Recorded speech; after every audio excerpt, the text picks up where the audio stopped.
والملك محمد السادس قال لكم ها هي رساله لعبد المجيد تبون، نجلسوا لطاوله الحوار بيننا وبينكم، والجزائر رفضت.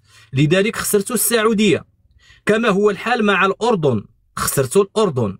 لذلك الملك كان عارف غادي تجي دوله قويه، وهذه راه شوف ماشي تقول لي عارف هذا علم الغيب، لا الشريف، هذه راه السياسه والمصالح، خص تكون عندك درايه بالاوضاع.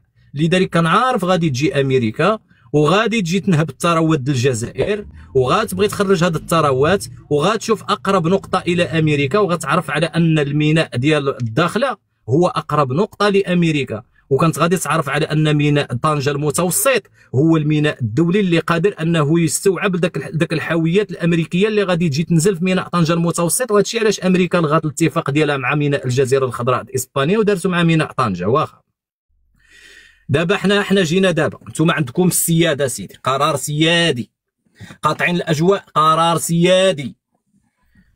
ايوا دابا امريكا فاش جايه في اتفاق السلام، علاش قبلتوا الاتفاق السلام ووليتوا علاش ما قبلتوش للسعوديه، وعلاش ما قبلتوش للاردن، وعلاش قبلتوا ديال امريكا؟ تقول لي كيفاش قبلنا؟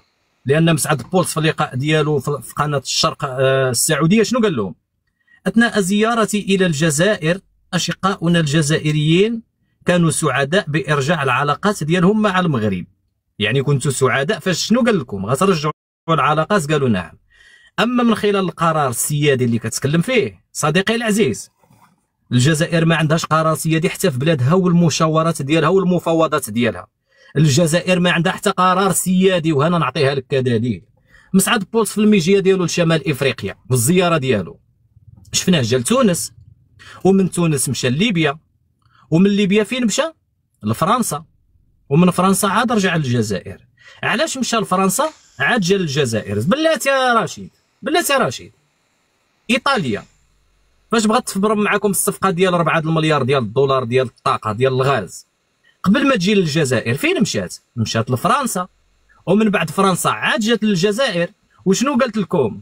قالت لكم عجبا، كلما اردنا ابرام صفقه مع الجزائر لابد علينا ان نمر بقصر الإليزي، اي بمعنى من يقرر مصيركم ومن يتحكم في سياستكم؟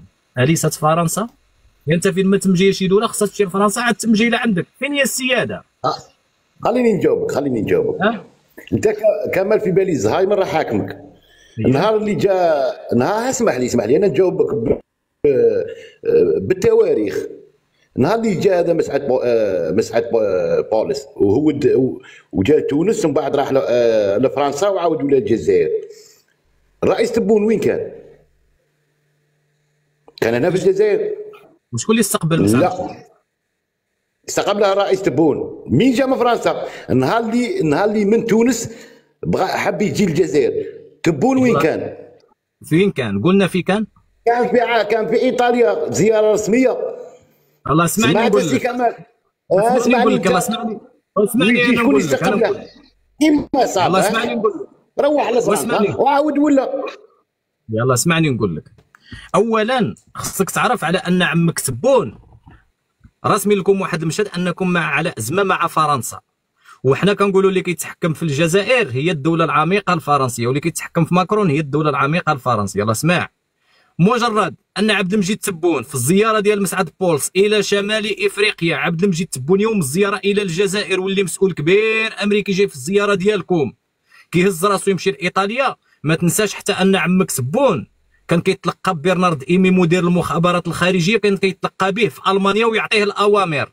اذا هنايا فرنسا طلبت من عمك تبون باش انه يعطيوه الاوامر في ايطاليا، وباش يتوافق مع الكلام اللي غادي ياخذوا من طرف الزياره ديال مسعد بولس الى فرنسا. اذا عمك تبون هنا كيعمل دور الوظيف، لانه ما عندوش اتصالات الهاتفيه، خصهم يكونوا لقاءات سريه. نزيدك حاجه اخرى، ايمانويل ماكرون فاش بغى يعترف بمغربيه الصحراء ويعلم عمك تبون بها، فين علموا؟ ماشي علموا في ايطاليا. عمك تبون في المؤتمر ديال الجيسات اللي كان في ايطاليا وكانت حضرت فيه الامارات، نتوما دوله مصنعه، نتوما عرضتكم شي ايطاليا، ياك عرضتك فرنسا. علاش جابتك فرنسا تما وبقى كيتلاقى عمك تبون بعمك ماكرون في قلب ايطاليا وكيتعانقوا هو وياه؟ قال له رحنا غنعترفوا بمغربيه الصحراء في الساعه انك تقبل المقترح المغربي الحكم الذاتي تحت السياده المغربيه. فهمتيها ولا ما فهمتيهاش؟ يعني عمك تبون كيتلقى الاوامر من قصر الاليزي الشريف. هذه القضيه ديال ايطاليا وفكرتيني فيها، شكرا لك بزاف. دليل ان عمك تبون تاخذ الاوامر من عند مدير المخابرات الخارجيه باش يستقبل مسعد بولس ويملي عليه الاوامر، وما على تبون الا ان ينفذ. لكن من بعد بلاتي اسمع باش تعرف هذا الشيء متطابق. مسعد بولس منين كان جاي للجزائر وعمك تبون ما كاينش تما، واش ما عندوش في الاجنده ديالو ان عبد المجيد تبون راه ما كاينش؟ علاش ما يجلسش في ليبيا بما ان الزياره ديالو هي لشمال افريقيا حتى يرجع عبد المجيد تبون وعاد ديك الساعات يجي للجزائر؟ زيد حاجه اخرى، الاجنده ديال عمك تبون بلاتي يا صاحبي، بلاتي المغرب روح لفرنسا. انا نجاوبك لا ما تجاوبنيش، نعرف ما راحش المغرب، روح غنجاوبك للقرار المغربي هي فرنسا. انا هكا خليني نجاوبك. قول لي عمك تبون منين جا مسعد بولس لشمال افريقيا ما حطلوش في الاجنده ديالو اليوم اللي راه غادي يجي للجزائر؟ كيفاش عمك تبون يوم الزياره غادي يكون هو ما كاينش في الجزائر؟ كيفاش مسعد بولس غير في الاجنده ديالو ومشى لفرنسا ومن بعد ذلك جا للجزائر؟ اسمع شنو قال مسعد بولس في اللقاء ديالو في جريده الشرق السعوديه.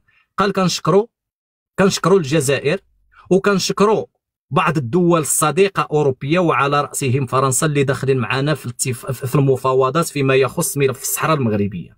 اي بمعنى فرنسا داخله في المفاوضات فيما يخص ملف الصحراء المغربيه اللي نتوما فرنسا كانت تبنى الطرح ديالكم وعطاتكم الاوامر في قصر في ايطاليا باش انكم تقبلوا امريكا، المقترح الامريكي. لذلك هذا دليل انكم ما صوتوش لانكم خصكم تقبلوا. بما انكم ما صوتوش خصكم تقبلوا. اما من خلال الزياره ديال مسعد بولس الى المغرب، في الاجنده ديال مسعد بولس ما خرج حتى شي بيان رسمي انه غادي يجي زياره الى المغرب. ما كانش عندنا، حنا ما كناش كنقولوا غيجي عندنا زياره. ولكن مسعد بولس فاش جا لتونس، انا نقول لك علاش جا لتونس باش يحاربوا المشروع الصفوي الشيعي، لان تونس اصبحت فاتحه ابوابها على مصراعيها للمشروع الصفوي الشيعي، واصبحت تونس تقيم بالزينبيات داخل تونس، واصبح الحرس الثوري عن طريق الملحق الثقافي مساوي يتغلغل داخل تونس. لذلك امريكا تحارب المد الشيعي في شمال افريقيا وفي الشرق الاوسط. لذلك جات باش تعطي لعمك قيس سعيد تقول له جمع راسك من ذاك الايرانيين اللي راك انت كتوفر لايران التغلغل ديالها في افريقيا. ياكم من ذاك الوقت عمك قيس سعيد حبس هذا الدعم ديالهم ديال ايران، وبقينا نشوفوا ذاك البهرجات وذاك الاعلام ديالهم كينشر ذاك الزينبيات. وزادت اسرائيل جبدت له ودنيه فاش دخلت الدرونات ديالهم وقصفت لهم ذاك القافله الصمود، ذاك القارب ديال الصمود اللي كان عندهم في الميناء ديالهم بورسعيد. قصفوه. شنو قال لهم؟ الا هذيك راه واحد الفلير لقناه في السماء وطاع علينا، وزادتوا القصف الثاني ولا قال لهم عدوان خارجي. اين كنتم انتم؟ منين جا ليبيا؟ علاش جا ليبيا؟ جا برم صفقات وجا ليبيا باش يدخل في مفاوضات من اجل لم شمل الفرقاء الليبيين، لان امريكا كتسعى الى توفير الامن والاستقرار في المنطقه. فهمتي؟ لان ولات عندها مصالح. جات باش انها غتدخل في مفاوضات بين المشير خليفه حفتر واش كيقولوا له والدبيبه، والليبيين راهم عندهم درايه بهذا الشيء، وليبيا غادي توحد تحت كلمه واحده وتحت قياده واحده. اذا هنايا كنشوفوا على ان الانظمه اللي هي انظمه رزينه ولو الدبيبه نختلف مع الدبيبه، ومع ذلك يتصرف بواحد العقلانيه. لذلك هنا كنشوفوا على ان امريكا جايه كتعطي الاوامر. صديقي قالت لقيس سعيد منع نتايا تما كاين داك الايرانيين. جات عند داك الدبيبه قالت له انت اللي خدام كتدعم هنايا التفريقه، قالت له خصك توحد مع المشير خليفه حفتر، ما تبقاش تابع لي نتايا لذاك القطر وتابع لي انت لهذا التنظيم ديال تابع لفرنسا. وجات عند عمك تبون باش تعطيه الاوامر، قال له وجد شوف فيما يخص ملف الصحراء تفاوضوا مع فرنسا، وقلت له وجد راسك باش تدخل في اتفاق السلام مع المغرب. لذلك المغرب حقيقه بلاتي باش تعرف هذه. اسمع رشيد. لذلك المغرب بلاتي باش تعرفها رشيد نكمل لك. لذلك المغرب ما عند امريكا ما نزل عليه في الشروط، تقول له افتح الحدود، المغرب كيقول لك انايا مغلوقه غير من جهتكم. وجد راسك دير اتفاق السلام. المغرب اصلا هو ملك المغرب، هو قال على ان اليد الممدوده هي نابعه من ارادتنا، حنا رحنا خوت وعمر الملك سأليكم وعمروا عداكم، وقال لكم ابدا ياتيكم الشر او السوء من المغرب، وقال على ان الشعب الجزائري توأم للشعب المغربي، لذلك عيا ما كيوجه لكم الخطابات، وحنا بغينا الجسور وما بغيناش، قال نابع من ارادتنا. اذا امريكا اش غادي تقول للمغرب؟ وجد راسك فاش تدخل في اتفاقيه السلام تفرض علينا سياستها؟ المغرب راه فاتح الحدود من جهته، خصها غير من جهتكم. اذا انت اللي قلت لك تقعد نوض ولدي راه اتفاق السلام، داك الحدود وداك الزعزعه الامن والاستقرار تحبسوا. زيد حاجه اخرى، اتفاق السلام اللي عندكم رشيد، اسمع ولدي اسمع. اتفاق السلام، سير شوف اتفاق السلام اللي دارته امريكا مع الكونغو الديمقراطيه ورواندا. رواندا كانت كتدعم الحركه الانفان الطروه اللي هي كانت كدير على عمليات هجوميه وكتشل الحركه ديال التجاره اللي هي كاينه في قلب رواندا وكانت اللي في قلب الكونغو الديمقراطيه. جات امريكا شنو دارت؟ دخلت باتفاق السلام بين هاد الجوج. شنو دارت علاقات اقتصاديه مع الكونغو الديمقراطيه في مجال الطاقه المتجدده، وجات دارت اتفاق امني مع من؟ مع رواندا، وحتى رواندا باش ما تدعمش الحركه ديال الانفان الطروه اللي هي كتعادي الكونغو الديمقراطيه، قالت لهم ما تدعموهمش، ما تدعموش الانفان الطروه. وبهذا داك العمليات ما بقاوش. الجزائر جا مسعد بوس قال لكم داك النعارات العدائيه اللي كتشنوا على المغرب خصكم توقفوها، وداك الجماعه الكبابيه ديال البوليخاريو خصكم توقفوا الدعم ديالكم ليها، وإلا ما وقفتوش الدعم ديالكم لهاد البوليخاريو راه حنا غنصنفوهم جماعه كبابيه ولا تلوموا الا انفسكم. فهمتي؟ راه حنا غنصنفوها جماعه كبابيه وغنصنفوكم داعمين للكباب وغنزلوا عليكم بعقوبات اقتصاديه وغادي ندخلوا معكم في مواجهات عسكريه من اجل محاربه الكباب، فلا تلوموا الا انفسكم.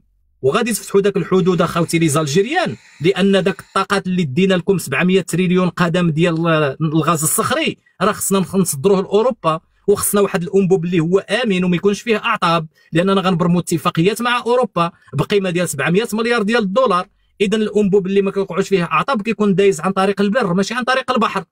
وهذاك الانبوب قال لكم اللي راه تقطع من جهه المغرب وهو تحت السياده المغربيه الان، غنوليو نخدموا في ذاك الانبوب المتوقف، وغيدير المغرب النسبه المئويه ديالو عن طريق البنيه التحتيه ديال الانبوب ديال الغاز، وغنخرجوه من جهه المغرب نحو اسبانيا نحو اوروبا. وانت هنايا جلس واعترف بان المغرب هو بوابه افريقيا على العالم. فهمتيها كيفاش السي رشيد؟ وعمك تبون الى يومنا هذا مسكين ما كيدير والو، ما قال والو، كيفرضوا عليه هو جالس وبقى عليهم غير في الامم المتحده ونتاسف وناسف وكنا نريد ورا انت بغيتي وانا اريد والاخر يريد والله يفعل ما يريد. شحال قدك تستغفر الله البيت بلا عشاء؟ ما انتم بطاقات متجدده و700 تريليون قدم ديال الطاقات اللي داوها لكم الغاز الصخري. اسمع، ما انتم بوجهكم نقي، ما انتم بقرار سيادي، ما انتم باقيين بملف الصحراء، ما انتم اصبحتوا بوابه افريقيا على العالم، ما انتم بالمشروع الذي ينافس المشروع الاطلسي الطرق التجاريه الحره، ما انتم بحتى شي حاجه، خسرتوا في كل شيء. المغاربه كل نهار كيحتفلوا، ها كاس العالم، ها المسيره الخضراء، ها الاحتفال ديال المسار السياسي والمصطلح الثاني ديال حاقرونا اخواني جا، وانا تاسف وللاسف الشديد راه بحال داك حاقرونا. لذلك ما بقيتوا بحليف ديالكم روسيا، ما بقيتوا بحليف ديالكم صيني، ما بقيتوا مع المعسكر الشرقي، ما تلعب بكم المعسكر الشرقي لا حكم المعسكر الغربي، المعسكر الغربي دار بكم الجونغلي ولا حكم للتوش. ما انتم ضمن الدول اللي هي ضمن المنتظم الدولي، الدول الفاعله في هذا النظام العالمي الاقتصادي الجديد. لا مشاريع، لا وجه بقى، ولا مال بقى، ولا حتى شي حاجه بقات. وليتوا عندكم مشكل ديال البوليخاري وخصك كدير تحسبهم، وهذوك اللي ماشي مغاربه صدمكم الخطاب ديال الملك، قال لهم الى اخوتنا المغاربه في مخيمات تندوف، اي بمعنى راه حنا عارفين. اسمع نقول لك رشيد، دابا غادي نقول لك الاسرار شنو كاينه. صبرت برا السيمو باش نقول الاسرار فيما يخص هذا السيمو، نقول له اخي زين واصبر. غنقول لك الاسرار ديال هذه القضيه ديال البوليزاريو. اسمع، شي داك راضي الليلي، وشي داك بن بطوش الرحامني، وشي داك عبد العزيز المراكشي اللي جحشاها لكم في القنوات ديالكم وقال لكم من الاقاليم الجنوبيه المغربيه وقتلتوه، الشي داك المرتزقه، الشي داك البوليزاريو، الا قلبتي فيهم غتلقى فيهم 800,000 واحد تماكن مخابرات مغربيه مدسوسه لك تماكن. السي محمد شوف لك عمك، نزيد نقولها لك، هذاك راضي الليلي في عمرنا شفنا حنايا المخيمات البراج بالروايد والعجاج والقياطن والمعاناه، حتى جا هو قال لهم انظروا الى مخيمات العز والكرامه، مصور لي بوليخاريو مسكين كيخرى في الرمل، هذا هو العز والكرامه، خاري في رمله، هذا هو العز. شوهكم عراكم، يعني مخورين داخليا باش تزيدوا هذه ديروها في دماغكم. لذلك انتم كتقولوا راه المغرب، انتم المغرب راه مخوركم اصاحبي داخليا. كتعرف النظام الجزائري اللي عارف المغرب كيفاش داير لكم، انا نفهمك. باش يخرج نظام يقول لك المغرب هو اللي شعل العافيه في القبائل، ويقول لك على ان مكتب استخباراتي في وهران تمت سرقته وتسريب اسراره الى المخزن المروك والعدو الخارجي، ولا عندكم تما كاين قانون التعبئه العامه، وكل من شميتو فيه ريحه مغربي فهو يتآمر وجاسوس. علاش سبب هذا الاستنفار وليتو تشموا ريحه المغربي مسكين غير صناعي كتقولوا له جاسوس مروكي يتآمر؟ نظامك ما بقاش تايق في راسو، نظامك ما تايقش في راسو. زيد حاجه اخرى، نصر الجن مجوج مغربيه، وهو اشد عداء لاش كيقولوا له المغرب كيبان لكم، ومجوج مغربيه، وديك المغربيه ما كتجيش للمغرب، ديك المغربيه ما كتشوف له التليفون، ما كتشوف له، هذاك براسو كان جالس تما كيتجسس عليك، يعني ما عندك ما دير، حيت نتايا بغيتي تدخل مع الاسياد. وعلاش كيدير لك هادشي؟ لانك انت مقاطعه فرنسيه، وحنا ماشي كنحاربوا الشعب الجزائري، كنحاربوا النظام الوظيفي د فرنسا اللي هو كيزعزع الامن والاستقرار للمنطقه. نريد تحرير الشعب الجزائري من هذه الطغمه الحاكمه العسكريه، نريد الشعب الجزائري ان يؤسس نظاما ديمقراطيا، نريد الشعب الجزائري أن يستفيد من هذه الأزمات وأن يقوم ببناء دولة التي لا تتمثل في نظام، وإنما تتمثل في مؤسسات مستقلة وتطالب بحق الشعب الجزائري. نريد برلمانا نزيها، وأن البرلمان يكون صوته من أجل مصلحة الشعب الجزائري، لا أن يكون برلمانا يخدم بوكالة من طرف النظام ويصبح صوته سيفا على الشعب الجزائري، ويخرجوا بقرارات ديال نزع الجنسية لكل مواطن جزائري يعارض النظام الذي نهب ثرواته. لذلك بغينا حنايا مؤسسات تكون كمؤسسات المغرب، تكون مؤسسات مستقلة وليس مؤسسات تعمل بوكالة من نظام عسكري. نريد انتخابات نزيهة في الجزائر واختيار رئيس شعبي ديمقراطي مدني واللي يحكم بالديمقراطية يا صديقي. لذلك انتما في نظرنا نحن العالم ماشي علاش كنقول في نظرنا نحن العالم، لأنكم أنتم عالم آخر. علاش كنقول لكم في نظرنا نحن العالم؟ على انكم نظام ديكتاتوري، وعلى انكم مقاطعه فرنسيه، والعالم يشهد انكم مقاطعه فرنسيه. وخير دليل ملي كتفهموا في المواثيق الامم المتحده وكتناقشوا الميثاق ديال تقرير المصير وكيبينوا لكم راكم فاهمين وكيخدموا لكم هذه البروباغندا، وسير سول النظام ديالك، قول له كيفاش نتايا نفس القرار ونفس البند 15-14 ديال تقرير المصير اللي دافعين فيه البوليزاريو وكيقولوا الاستقلال وما باغينش الحكم الذاتي تحت السياده المغربيه واللي هو تقرير المصير، قول له كيفاش هذا البند كيقول من حق الشعوب المضطهده في تقرير مصيرها دون قيد او شرط، وانتم درتوا لنا استفتاء هل تريد ان تكون الجزائر، هل تريد ان تصبح، يعني ما كايناش شي حاجه، تصبح الجزائر دوله مستقله متعاونه مع فرنسا حسب الشروط والتصريحات المقررة في 19 مارس، أي بمعنى الاستفتاء الذي وقع عليه أجدادك في الجزائر كانت مبادرة فرنسية اللي هي الحكم الذاتي تحت السيادة الفرنسية، وبهذا أصبحت سياستك سياسة موازية لقصر الإليزي. ولهذا نجد على أن ميلوني لما ذهبت إلى إيطاليا لأن فرنسا هي صاحبة القرارات، ولما ذهب مسعد بولس إلى إيطاليا إلى فرنسا وجاء إلى الجزائر لأن فرنسا هي صاحبة القرار. وحتى الشعب الجزائري هو شعب فرنسي، والشعب الجزائري يخافض ويخدم مصلحة فرنسا، لان حتى فرنسا فاش كتبغي تحارب نظامكم السي رشيد اما كتحاربك ماشي بواحد سميتو بورموند ولا واحد سميتو ماريسكو ولا شنو كتحاربك بوعلام باللامان صوفيا باللامان، كتحاربكم هي بولاد الجزائر وتحطكم في المحافل الدوليه والولاء ديالهم متشبتين. وبهذا الجزائري دوزيام فرونسيز، ما كاينش جزائري هويته جزائريه الا هذوك اخوتنا مساكن اللي نفاتهم فرنسا ونفوهم الجنرالات الفرنسيه في جزيره كاليدونيا. هذوك هما الهويه ديالهم الحقيقيه، خرجتهم من تما وخلات غير ولاد فرنسا اللي جاو نتيجه السياسه الاستيطانيه اللي جابتهم من كل فجين عميق. حنا كنناقشوا معكم موضوع الصحراء، اما موضوع الداخل ديالك او ديال الجزائري نحي لك السروال هكا وما تقدر دير حتى شي حاجه.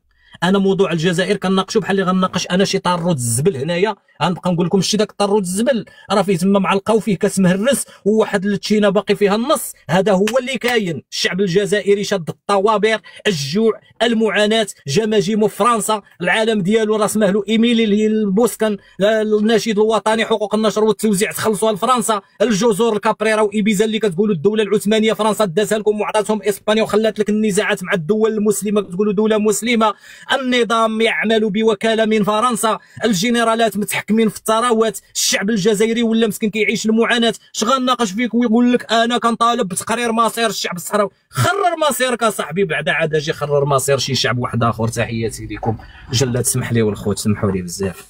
كمال كون يعطونا نفس المساحه تاعك ويعطونا نفس